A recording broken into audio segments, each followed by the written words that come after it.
Hello everyone, welcome to the Academy. My name is Warren Bennett, thank you very much for joining me. In this video we're going to talk about the standard chip shot.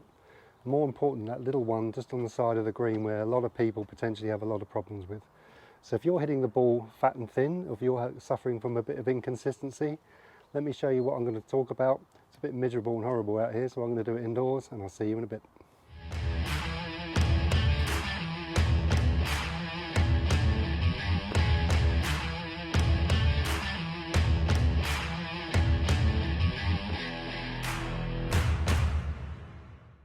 Welcome back indoors everyone. Before I get going, I'd like to clarify that we're only dealing with a chip shot that's carrying no more than 5 to 10 yards ahead of us here. So a very small chip shot, no more than that. So we're not dealing with a pitch shot or anything longer than 5 to 10 yards.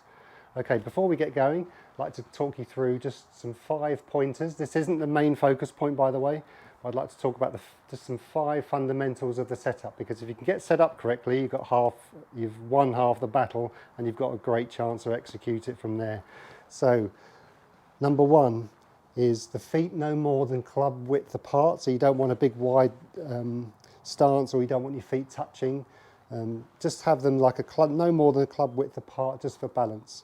That's number 1. Number 2, we want the ball opposite your right foot.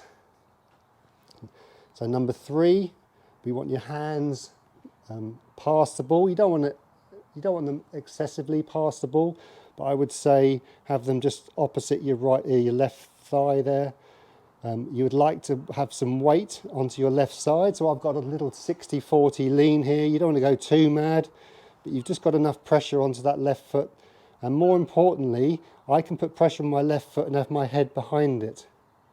So you have pressure on your left foot, and your head is ahead of the golf ball too. So my head is in line with my left foot there. That's going to give me the best chance for the club to come down on the ball automatically without trying. So just run through those 5 things again if you need to have a look at the video. Right, so 2 little pointers whilst the club's in motion. We've got the 5 fundamentals at address. Keep the grip very light. So obviously you're holding onto the golf club, but you just want it light enough so you can feel the weight of it and enough for your wrist to move naturally. And whilst the club's in motion, you're keeping it nice and smooth. You're not changing gear too quickly. It's really important, that one, because we see a lot of people struggling with chipping. You start off, I call it, say in first gear, and they change it to 4th to try and shove it. So you're really keeping the smoothness, because remember, we're only dealing with just a tiny little chip shot here. That's quite a difficult thing to kind of, especially if you've got trouble ahead of you and you want to try and lift the ball up in the air, but you just want the club to be doing the work. So keep it nice and smooth and let the weight of the club do the work for you. Right, let's get on to the main focus point. And we see people have a lot of trouble with their chipping, is they have this collapsing motion of the left arm here. So you can see what's happening. If I lift up, and it's obviously quite exaggerated, if I lift up, the club is going from low behind the ball to high afterwards, and that's going to cause you a lot of problems. So you've got this lifting and scooping action, which is going to encourage either the club to hit before the ball, like I did there, or the club to hit the equator and thin it. So those 2 reactions to that are coming from the same branch of the tree. It all depends if the club makes contact with the ground or it misses it by a millimetre, lifts up and hits the equator. So the main focus point, I'd like you to focus on this left arm, keeping the same structure at address as it is throughout the whole chipping action.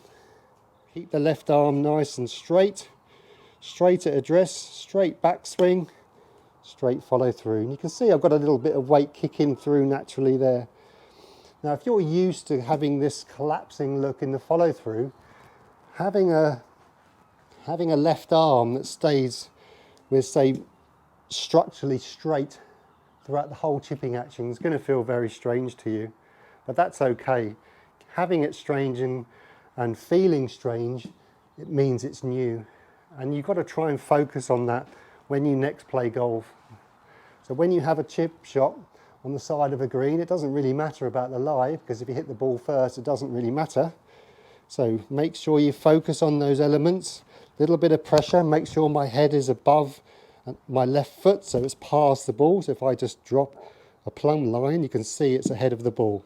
So keep my hands ahead, Okay, left arm, I'm focusing that I don't have a hinge point in my elbow.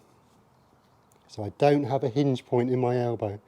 So smooth. You can see, because of that, how low the club head is past the ball. And if I bend that left arm, you can see how high it is, and that's going to cause you some problems there. Let me show you that again. Nice and light, no pressure in my fingers. Keep it nice and light. Okay, small swing, tiny swing.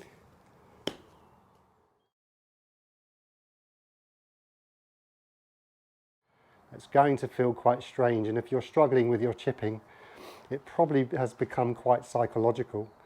But you can change that. And the only way to change that is through results. And the only way to get results is to try and change and do something new with your chipping action. It might rear its ugly head every now and again, and I probably guarantee it will.